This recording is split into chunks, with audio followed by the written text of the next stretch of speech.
Hello friend, welcome back.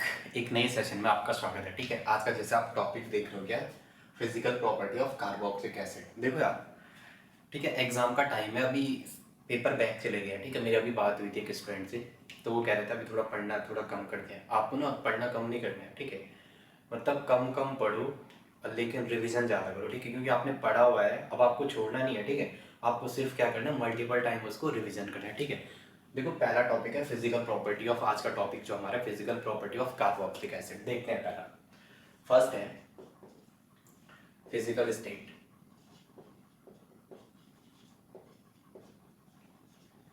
तो देखो, जो इसके फर्स्ट थ्री मेंबर होंगे कार्बोक्सिलिक एसिड के, ठीक है, जो फर्स्ट थ्री मेंबर हैं, फर्स्ट थ्री मेंबर वो कैसे होंगे, कलरलेस, कलरलेस। ठीक है, और उनकी कैसे होगी, अनप्लेजेंट स्मेल, अनप्लेजेंट स्मेल। ठीक है, अनप्लेजेंट स्मेल होगी। वैसे नेक्स्ट जो फोर मेंबर होंगे, नेक्स्ट सिक्स मेंबर, जो नेक्स्ट सिक्स मेंबर है वो कैसे हैं, वो ऑयली लिक्विड होते हैं। कैसे होते हैं, ऑयली लिक्विड। और इनकी जो स्मेल होगी ना, बड़ी जबरदस्त होगी। ठीक है, एकदम मार देने वाली। ठीक है, फेंट अनप्लेजेंट स्मेल। ठीक है, बहुत बेकार से स्मेल। ये इतना इसमें आ जाएगा फिजिकल स्टेट में। दूसरा है इसका बॉइलिंग पॉइंट। दूसरा क्या है, सॉल्युबिलिटी। ठीक है, सॉल्युबिलिटी, बॉइलिंग पॉइंट उसके बाद देखते हैं,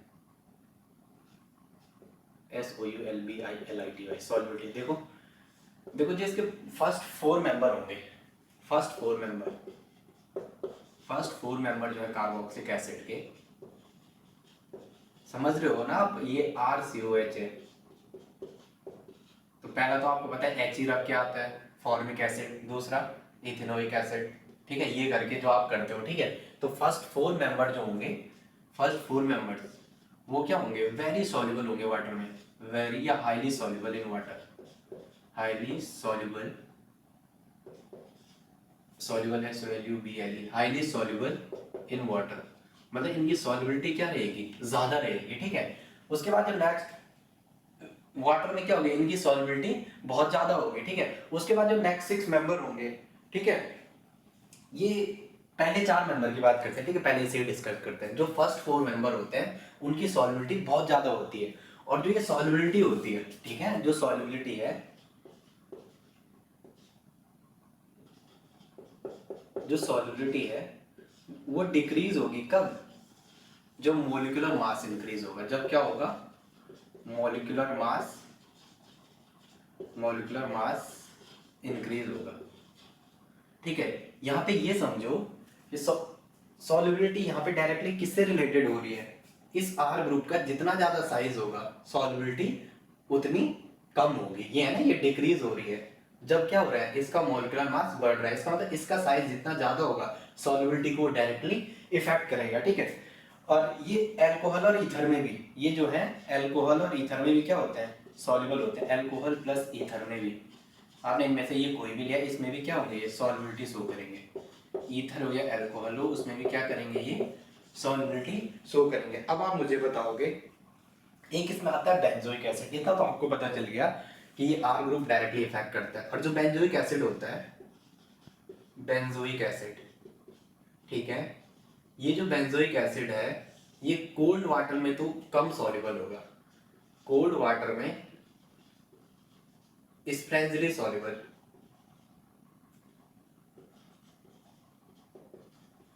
स्प्रेंजली soluble.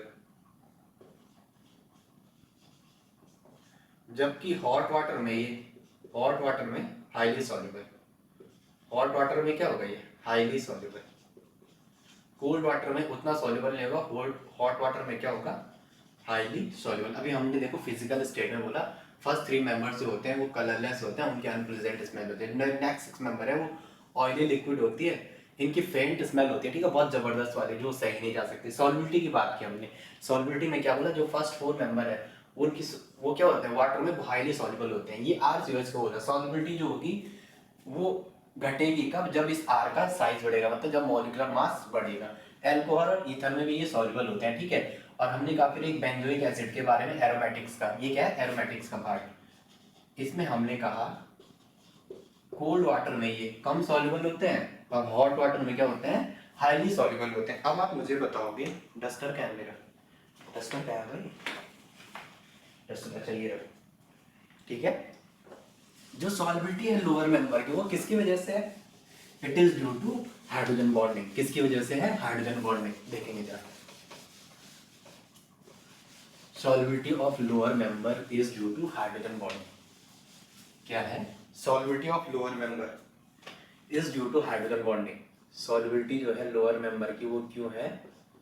Solubility of lower member, नीचे वाले, solubility of lower member is due to, किसकी वजह से? Is due to H bonding, is due to H bonding. और कौन सी वाली? वाटर के मॉलिक्यूल के साथ की बात कर रहे हैं ना, तो वो क्या होगा? कार्बोक्सिलिक एसिड अलग है, कार्बोक्सिलिक एसिड अलग है, वाटर अलग है, दो अलग अलग चीज के बॉन्डिंग को क्या कहते हैं? That is the intermolecular. कौन सी? इंटरमॉलिक्यूलर, इंटरमॉलिक्यूलर एच बॉन्डिंग, इसकी बात हो रही है, ठीक है। देखो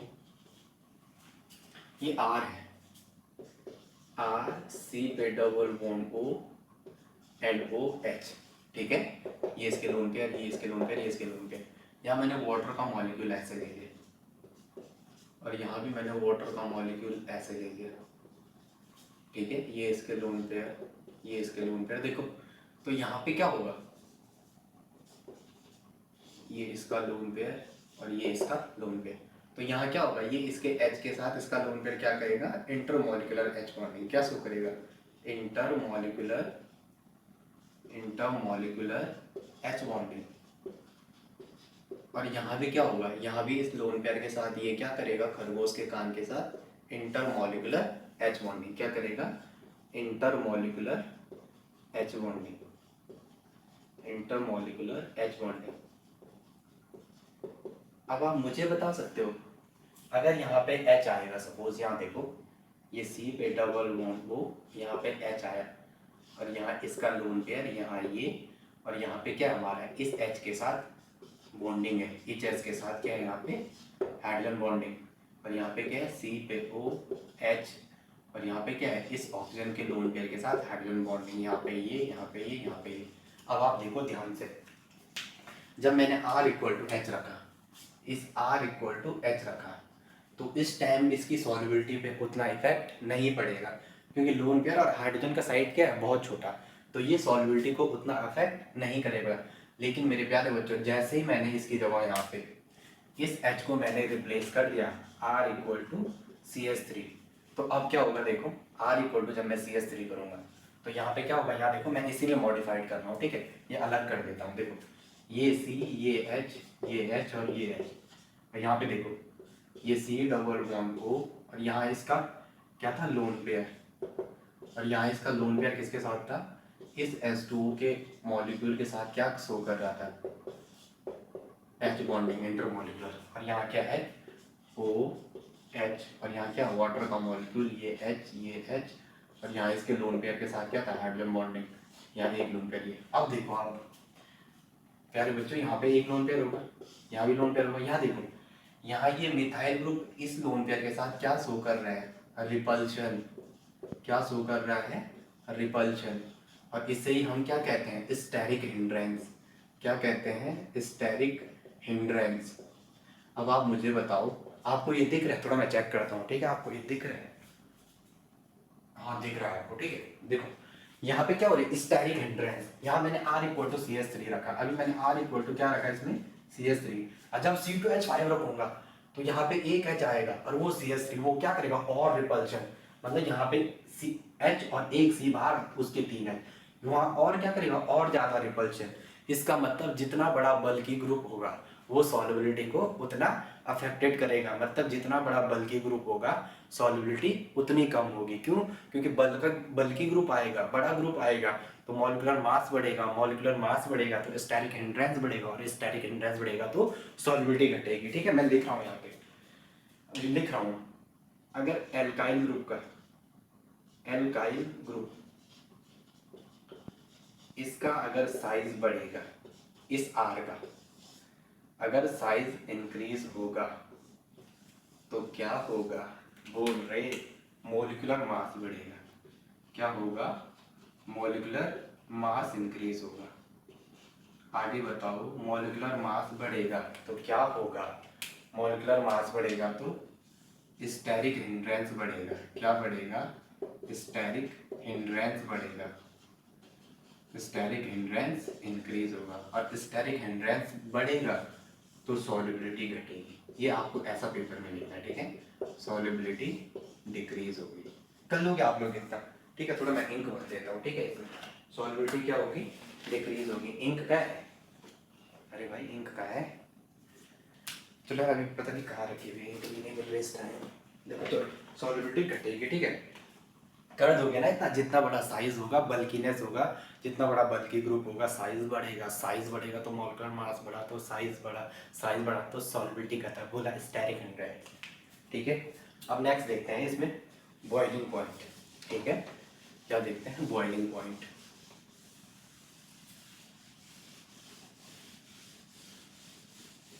नेक्स्ट क्या देखते हैं, बॉइलिंग पॉइंट। क्या होता है बॉइलिंग पॉइंट, देखते हैं।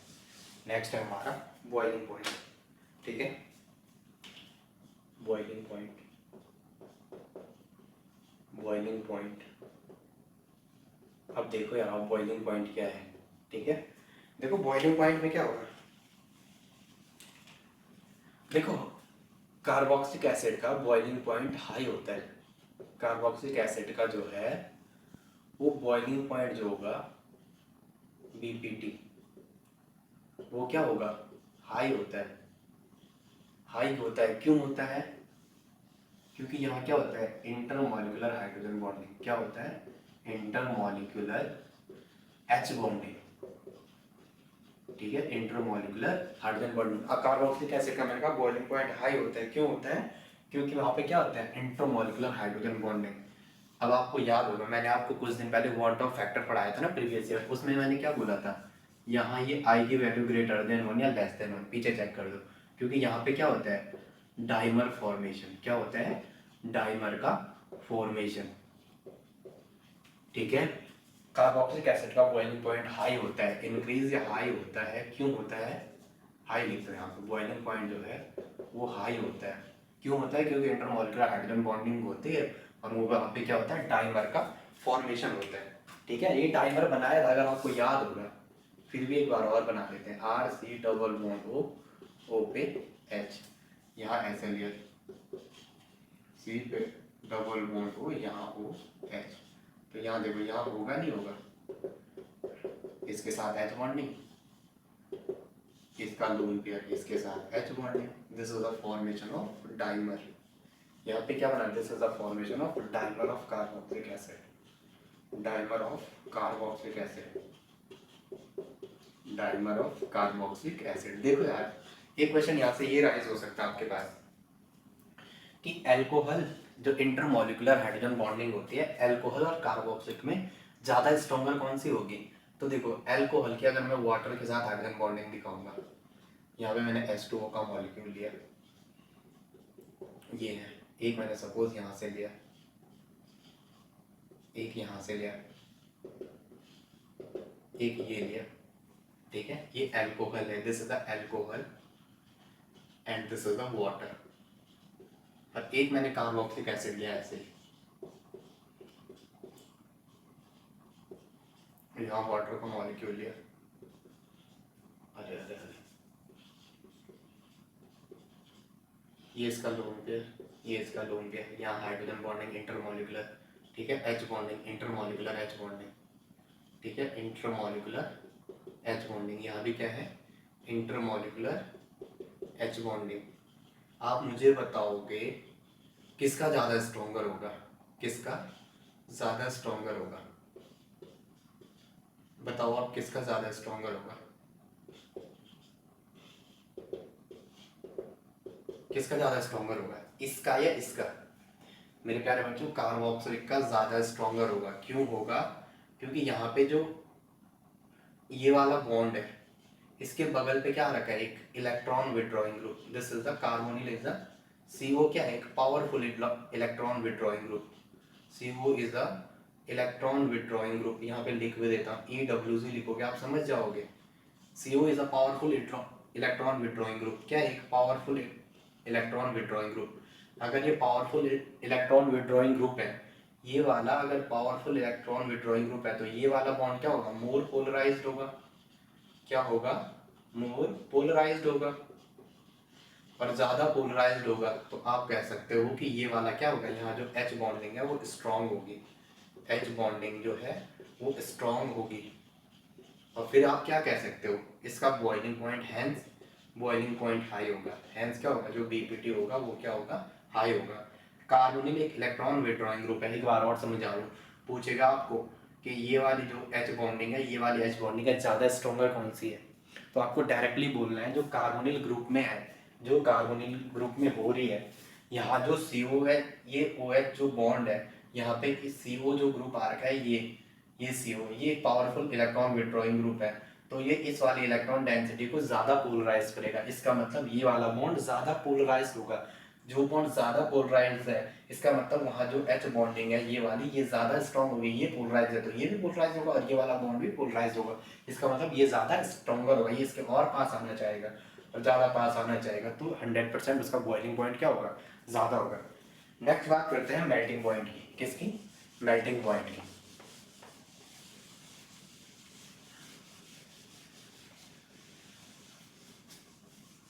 मेल्टिंग पॉइंट, देखो इसके मेल्टिंग पॉइंट में जो हम बात करते हैं किसके, कार्बोक्सिलिक एसिड के, जो फर्स्ट 10 मेंबर है, और पहले 10 मेंबर में भी, फर्स्ट 10 मेंबर में जो इवन नंबर वाले कार्बोक्सिलिक एसिड है उनका हाई होता है। क्या बोला मैंने, मेल्टिंग पॉइंट,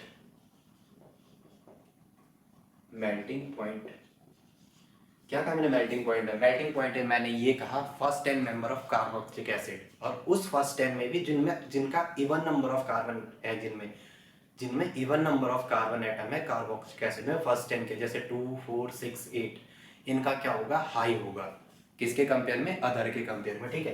कार्बोक्सिलिक एसिड के जो फर्स्ट 10 मेंबर है, ठीक है, with even number, first 10 member of carboxylic acid, first 10 member of carboxylic acid, carboxylic acid with even number of carbon atom, with even number of carbon atom, with even number of carbon atom having higher melting point, having higher melting point, having higher melting point in comparison to, in comparison to, in comparison to odd number। देखो यार ये RCOH है, RCOOH, तो देखो इसमें R equal to, जब आप यहाँ पे क्या रखोगे, पहला क्या आएगा, CH3COH, 2 वाला, 4 वाला, 6 वाला, 8 वाला, ठीक है। इतने कार्बन वाले जब जो कार्बोक्सिलिक एसिड होंगे उनका क्या होगा, मेल्टिंग पॉइंट जो होगा वो हाई होगा, और जो 137 वाले हैं इनका क्या होगा, इनका जो MPT है, इनका जो मेल्टिंग पॉइंट है वो क्या होता है, कम होता है, ठीक है। इसका रीजन मैं आपको बताता हूँ। जो फर्स्ट 10 मेंबर में जो इवन नंबर वाले कार्बोक्सिलिक एसिड है उनमें जो COH है, और यहाँ ये R इक्वल टू, जो मिथाइल, जो R इक्वल टू ग्रुप रखोगे उसके जो मिथाइल है वो एक दूसरे के एंटी होते हैं, और वो जब एंटी हैं तो वो किसी सॉलिड स्टेट के क्रिस्टल सिस्टम में क्या होता है, इजीली फिट हो जाते हैं, और जितनी अच्छी पैकिंग होगी तो आपको पता है उतना अच्छा क्या होता है, रिजल्ट ऑब्टेन होता है। लिख समझा रहा हूँ मैं आपको, क्या समझाना चाह रहा हूँ मैं, ठीक है, वो देखो जरा। जैसे मैंने 4 वाला रखा, 4 वाला या 6 वाला ही रख दो, CH3 CH2 CH2 CH2 1 2 3 4 CH2 and CH3, बेवकूफ कहीं का, COH, ठीक है, 1 2 1 2 3 4 5 6, तो ये क्या है, हेप्टेनोइक एसिड, 6 कार्बन है ना, हेप्टेनोइक एसिड, ठीक है, पेंट और hexanoic acid, this is the hexanoic acid, hexanoic acid. और इसमें क्या है, इवन नंबर ऑफ कार्बन। तो ये कह रहा है जो इसका ये मिथाइल वाला टर्मिनस है, जो मिथाइल टर्मिनस है, जो मिथाइल टर्मिनस है, और ये जो ये वाला टर्मिनस है, जो ये वाला टर्मिनस है, वो क्या है, एक दूसरे के एंटी हैं। क्या है, एक दूसरे के एंटी। और एक मैं सपोज ये 3 वाला ही ले रहा हूँ, CH3 CH2 एंड COH। देखो ये सेम, ये मिथाइल और ये वाला क्या है, दोनों एक दूसरे के सिन में है। सिन मतलब सेम साइड, सेम साइड है, तो ये क्रिस्टल में बेटर फिट, क्रिस्टल में not properly fit in crystal, not properly fit in crystal, fit in crystal system, fit in crystal system. और जब क्रिस्टल सिस्टम में फिट नहीं होंगे तो उनका एम्पिटी क्या होगा, डिक्रीज होगा। ये एक दूसरे के एंटी हैं, तो क्रिस्टल सिस्टम में इजीली बैठ पाएंगे। पता है ना आपको सॉलिड स्टेट का डायग्राम, यानी तो आपको बनाना आना चाहिए भाई। ये इस वाले सिस्टम में इजीली पैक हो जाता है, एंटी वाले, ठीक है, इवन नंबर वाले, ठीक है, इवन नंबर वाले जितने भी है इसमें अच्छे से पैक हो पाएंगे। और अच्छी पैकिंग होगी तो वो क्या होगा, उसका मेल्टिंग पॉइंट अच्छा होगा। समझने का मतलब ये है, इतना याद रखना। ये CH3 और जो मिथाइल और टर्मिनस COH है, वो क्या होंगे, ये दोनों टर्मिनल ग्रुप एक दूसरे के एंटी होते हैं, इवन में क्रिस्टल में अच्छे से फिट होते हैं, इसलिए इनका मेल्टिंग पॉइंट ज़्यादा होता है। जबकि ऑड के केस में वो दोनों सेम होते हैं, सेम साइड, सेम साइड, ये ऐसा समझो ना, सेम साइड, और वो क्रिस्टल में बेटर फिक्स नहीं हो पाएंगे। ठीक है, थैंक्स फॉर वॉचिंग। अगर चैनल पे नए हो, चैनल को शेयर करो, सब्सक्राइब करो।